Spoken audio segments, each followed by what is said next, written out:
안녕하세요, 신작가입니다. 최근 중국의 애국주의가 도를 넘어서는 모습을 보여주고 있습니다. 애국심은 분명 필요하다고 생각합니다. 하지만 이것이 과해지면 맹목적 애국을 주장하는 쇼비니즘이 되고 배타주의가 되고 맙니다. 중국은 중화 사상을 등에 업고 이러한 현상이 극에 달아 있다고 생각합니다. 그런데 현재 벌어지고 있는 모습을 보면 이런 생각이 틀렸나 하고 혼란스러운 생각이 들기도 합니다. 그렇게 애국을 외치던 중국인들이 자국을 배신하는 코미디 같은 행동을 하고 있어서 전 세계적인 비웃음을 사고 있습니다. 전 세계 어느 나라를 가든지 국뽕은 존재합니다. 우리나라 역시 국뽕이 존재합니다. 제 영상에도 국뽕이라며 댓글을 다는 분들이 존재합니다. 심지어는 위안부, 강제징용 같은 일본의 만행을 고발하는 영상에도 국뽕하지 말라는 댓글이 달리는 웃지 못할 상황이 벌어지기도 합니다.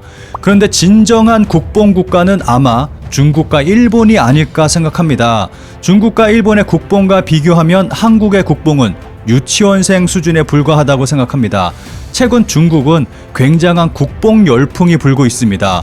미국과의 무역 분쟁, 코로나 사태를 통해서 중국의 국뽕은 더욱 뜨거워졌습니다.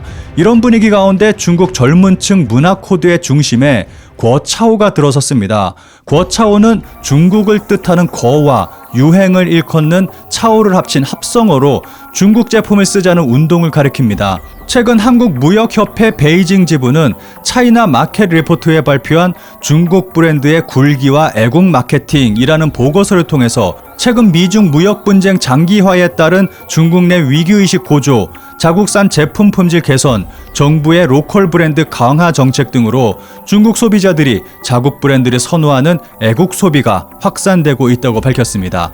또한 이 보고서에서는 중국 정부도 제조 대국에서 제조 강국으로의 전환을 꾀하며 로컬 브랜드 강화 정책을 잇따라 발표하는 등 자국 제품 이용을 적극 장려하고 있다고 지적하면서 현재 중국에서는 국산이 바로 트렌드다라는 열풍이 불고 있음을 강조했습니다. 중국 최대 검색 엔진 바이두와 인민일보 산하의 인민망 조사에 따르면 중국 소비자의 로컬 브랜드 관심도는 2009년 38%에서 2019년 70%로 상승했고, 인식도 저렴하다에서 가성비가 좋다로 개선된 것으로 밝혀졌습니다. 이렇게 애국 마케팅으로 통하는 거차오 열풍은 중국 기업들이 밀고 있는 새로운 마케팅 방법이 됐습니다. 중국 화장품 1위 브랜드 플로라시스는 중국의 이미지를 제품에 담아 발매했습니다. 그 결과 타 업체가 따라올 수 없는 점유율을 보이고 있습니다. 중국의 스포츠 브랜드 리닝은 중국 리닝이라는 로고와 중국을 연상케 하는 각종 이미지를 이용해서 적극적으로 마케팅을 펼친 결과 전년 대비 32%가 넘는 높은 성장률을 기록하기도 했습니다. 그런데 거차오 마케팅은 중국의 기업들만이 아니라 외국 기업들도 적극적으로 이용하고 있습니다. 애국 마케팅은 곧 매출로 이어지기 때문입니다. 심지어는 우리 돈 1억 5천만 원이 넘는 가방이 매진되기도 했습니다. 메르메스는 선명한 붉은색 악어 가죽에 노란 별이 그려진 가방을 출시했습니다. 엄청난 고가임에도 이 가방은 출시하자마자 매진됐습니다. 펩시콜라는 인민일보와 함께 특별한 디자인의 제품을 선보였습니다. 코로나와 사투를 벌이는 의료진에게 감사를 표하기 위해 디자인된 이 한정판은 크게 화제가 됐고, 제품 출시로 인해 펩시에 대한 중국인들의 호감도는 더욱 높아졌습니다. 이렇게 중국에서 애국 마케팅을 이용한 제품들은 수도 없이 쏟아져 나왔습니다. 그런데 이런 중국의 애국 소비는 부작용도 낳고 있습니다. 일부에서는 외국 제품을 사용하면 매국으로 몰고 가는 경향을 보이기까지 하고 있습니다. 더 심각한 것은 홍콩이나 대만을 별개 국가로 표기한 글로벌 브랜드들이 중국 여론의 비난을 받고 있다는 것입니다. 삼성전자는 광고 모델인 중국 출신 아이돌 가수로부터 계약 해지 통보를 받았고, 보이콧 목록에 오른 애플과 베르사체, 지방시, 스와로브스키, 케빈 클라인 등 유명 브랜드들은 중국 소비자들에게 사과까지 해야 했습니다. 애국 마케팅, 애국 소비는 어느 나라에나 존재합니다. 그리고 긍정적 효과를 낳기도 합니다. 그런데 그 애국의 중심이 정의롭지 못하고 배타적 성향을 가진 것이라면 폭력으로 표출될 수 있습니다. 중국의 경우 이러한 긍정적 효과와 함께 매우 위험한 모습까지 모두 보여주고 있습니다.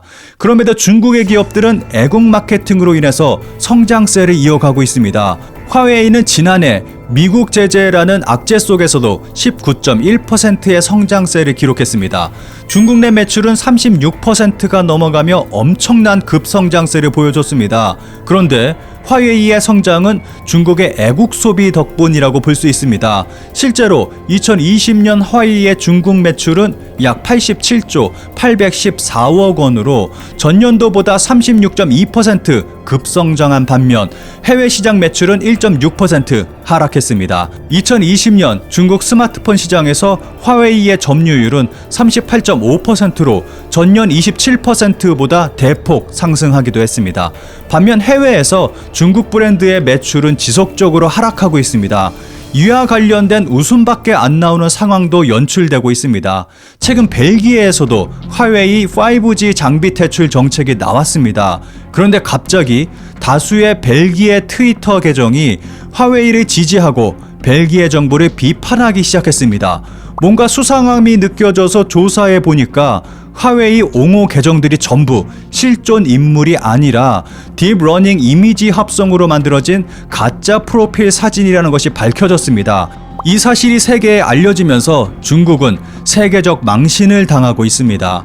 그런데 중국의 망신은 여기서 끝나지 않습니다. 미국의 경제 및 금융 전문 TV CNBC는 1월 29일 보도에서 화웨이의 몰락을 보도했습니다.